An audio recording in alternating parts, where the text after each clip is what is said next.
बिस्मिल्लाहिर्रहमानिर्रहीम। अस्सलाम वालेकुम नाज़रीन, उम्मीद और दुआ करता हूँ कि आप लोग जहाँ जहाँ पर होंगे खैर आफियत से होंगे। नाज़रीन, आज एक इंतहाई अहम दिन पाकिस्तान तहरीक इंसाफ के लिए और दो बड़े केसेस में इमरान खान साहब को और उनकी फैमिली को, बुशरा बीबी को रिलीफ मिला है। एक तो तोशाखाना 2, उसके ऊपर थोड़ी सी बात करेंगे, और आज एक इंतहाई अहम नौयत का केस इस्लामाबाद हाई कोर्ट में लगा हुआ था, जिसकी समात डीबी में जस्टिस बाबर सत्तार और जस्टिस मियां गुल हसन औरंगजेब साहब ने की। ये भी बड़ा क्रूशल केस था, 190 मिलियन पाउंड केस, मलिक रियाज अलकादिर ट्रस्ट। और वो केस आपको पता है कि एक लंबे चौड़े अरसे से इस केस का भी बहुत शोर है, और इसमें प्रोसिक्यूशन के अगर एंगल से देखा जाए तो वो तो कहते हैं कि जी यहाँ पर कन्विक्शन ही कन्फर्म थी, बट आज उसके ऊपर भी स्टे दे दिया गया है। बुध तक इस केस के ऊपर ट्रायल कोर्ट फैसला नहीं कर सकेगा। आज की समात का मुकम्मल अहवाल और कौन कौन पाकिस्तान तहरीक इंसाफ से मौजूद था कोर्ट रूम के अंदर, वहाँ पर क्या क्या होता रहा, वो तमाम तर चीज़ें मैं इस ब्लॉग में आपके सामने रख देता हूँ। 12:30 बजे का टाइम था, लेकिन 12:30 बजे जब हम लोग वहाँ पर पहुँचे हैं तो पाकिस्तान तहरीक इंसाफ के कुछ रहनुमा इस्लामाबाद हाई कोर्ट के कोर्ट रूम के अंदर मौजूद थे, और अभी तक वकला का इंतज़ार जारी था, क्योंकि बैरिस्टर सलमान सफदर जो हैं वो अडयाला जेल में भी थे, और अडयाला जेल की समात के बाद तोशाखाना 2 की समात के बाद उन्होंने अडयाला जेल से निकलकर इस्लामाबाद हाई कोर्ट में आना था। यही वजह थी कि जो पाकिस्तान तहरीक इंसाफ के रहनुमा थे वो बार बार दरख्वास्त करते रहे अदालती अमले से कि थोड़ा सा टाइम और दे दें, थोड़ा सा टाइम और दे दें, थोड़ा सा टाइम और दे दें। एंड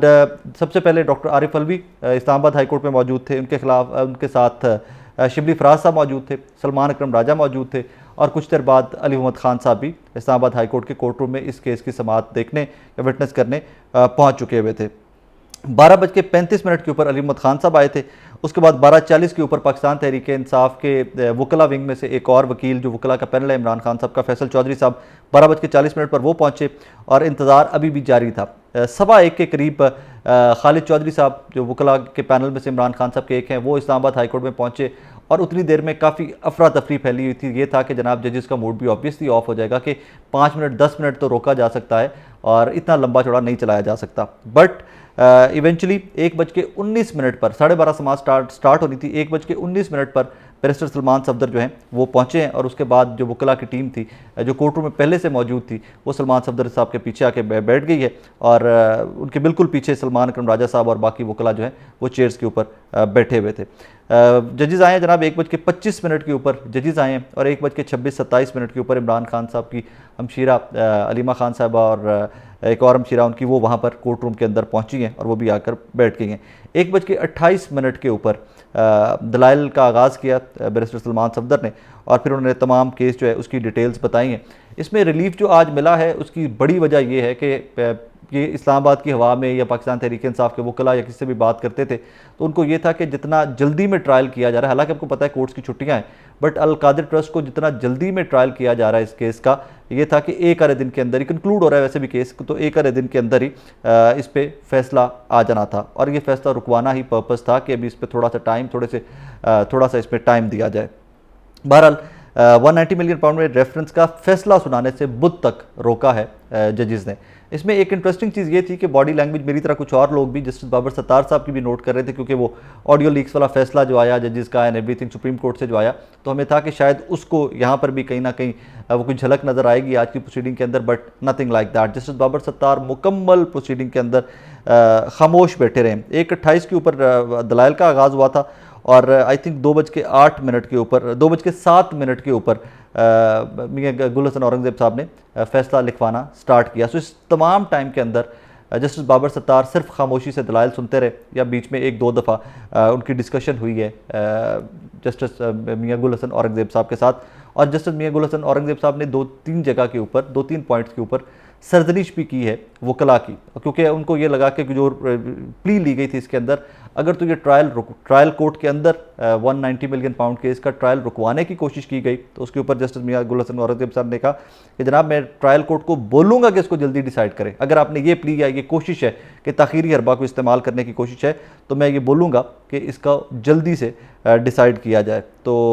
उस पर हुक्म उन्होंने कहा कि वापस लेकर जल्दी से डिसाइड करने का कहा जाएगा। इसमें एक बड़ा बारीक सा नुक्ता था, और वो ये था, इमरान खान के वकील सलमान सफदर ने दलाइल दिए कि तफ्तीशी अफसर ने तस्लीम किया कि 190 मिलियन पाउंड केस बंद करने की नैब एग्जीक्यूटिव बोर्ड मीटिंग का रिकॉर्ड देखा है। वो रिकॉर्ड बहुत अहम है और मुतल्लिका है, जो इमरान खान की बेगुनाही साबित करता है। ऐसा रिकॉर्ड कैसे छोड़ दें जिससे इमरान खान अपनी बेगुनाही साबित करते हैं। ये दलाइल दिए बैरिस्टर सलमान सफदर साहब ने। अब कहानी क्या थी कि 2020 के अंदर भी एक इंक्वायरी का आगाज़ किया गया था। उस इंक्वायरी में भी इस सारे केस को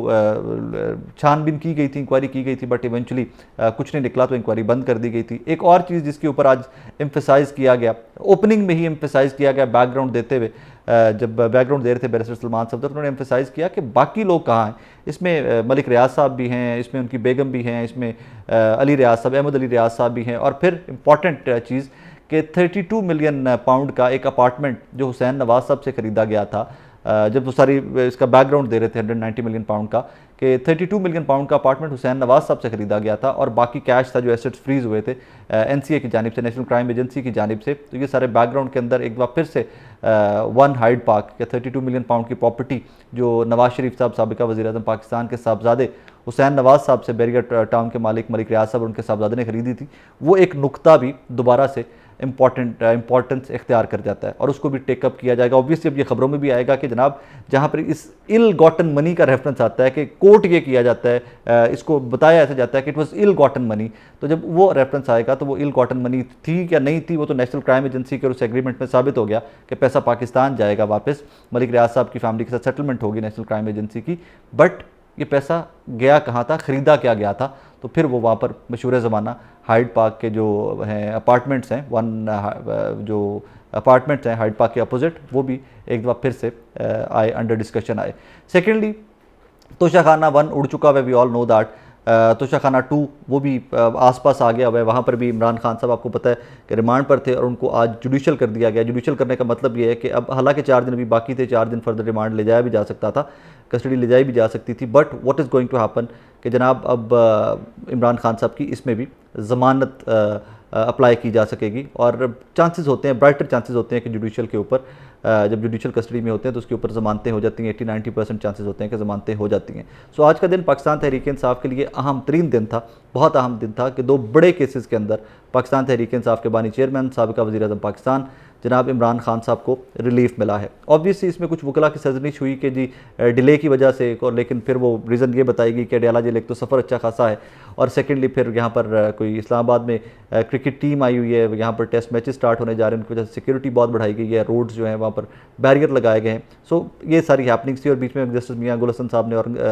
रिमार्क्स देते हुए एकदम ये भी कहा कि थोड़े से डिसओरिएंटेड से वकला होते हैं कि कोई ट्रायल कोर्ट में एक पहुंचा हुआ है, एक हाई कोर्ट में पहुंचा हुआ है, एक सुप्रीम कोर्ट में पहुंचा हुआ है, तो उस पर बैरिस्टर सलमान सफदर साहब ने कहा कि सर वी आर ओवरबर्डन्ड, हम पे बहुत ज़्यादा बोझ है। और ऑब्वियसली केसेस जब एक ही फैमिली या एक ही शख्सियत के 150 से ऊपर 200 के करीब केसेस होंगे तो वकला की दौड़ें तो फिर लगती रहेंगी। बट बहरहाल salute to barrister Salman Safdar के बड़े हौसले से, बड़े तहम्मुल से उन्होंने अपना केस कंटेस्ट किया, वहाँ पर अपने दलाइल दिए और इवेंचुअली इमरान खान साहब के लिए दोनों केसेस में, दोनों बड़े केसेस में वो रिलीफ लेने में कामयाब हो गए। और ये उनकी अचीवमेंट है कि लाहौर हाई कोर्ट हो जाए, इस्लामाबाद हाई कोर्ट हो जाए, सुप्रीम कोर्ट से लेकर ट्रायल कोर्ट से लेकर हर जगह के ऊपर बैरिस्टर सलमान सफदर जो हैं और उनकी जो टीम है, खालिद साहब और बाकी जो लोग वकला हैं, उनकी दौड़ें लगी रहीं उस सारे मामले के अंदर। बहरहाल कोर्ट रूम के हालात वाक़यात क्या थे आज वो मैंने आपके सामने रख दिए। उसके बाद बाहर निकल कर भी बैरिस्टर सलमान सफदर हो जाए, सलमान अकरम राजा हो जाए, या वकला की जो सारी टीम है, नईम हैदर पंजोता थे, इंतज़ार पंजोता थे, ये तमाम लोग टाइम टू टाइम पहुँचते रहे। बिकॉज ये अडयाला जेल से आ रहे थे तो इस्लामाबाद हाई कोर्ट पहुँचते हुए उनको कभी कोई 5 मिनट के डिफरेंस पे आ रहा है, कोई 10 मिनट के डिफरेंस पे आ रहा है, बट एवरीबडी वाज देयर। और जो लीडरशिप पाकिस्तान तहरीक इंसाफ की लीडरशिप में से जो लोग मौजूद थे वो मैंने आपको बता दिए कि डॉक्टर आरिफ अलवी मौजूद थे, शिबली फराज मौजूद थे, अली मोहम्मद खान साहब मौजूद थे। इस तरह ये तमाम लोग जो थे ये भी इस्लामाबाद हाई कोर्ट के कोर्ट रूम के अंदर मौजूद थे। सेंस कि it was very important case, लेकिन उतने लोग नहीं थे, उतने लीडरशिप में से उतने लोग मौजूद नहीं थे कि जितने भी वो एक्सपेक्टिंग के जितनी अहम नौयत का केस है, जितना बड़ा रिलीफ मिला इमरान खान साहब को, उस नंबर या उस तादाद में पाकिस्तान तहरीक इंसाफ के लोग या वर्कर्स जो इस्लामाबाद हाई कोर्ट में मौजूद नहीं थे। अपना बहुत सारा ख्याल रखिएगा, दुआ में याद रखिएगा। अल्लाह हाफ़िज़।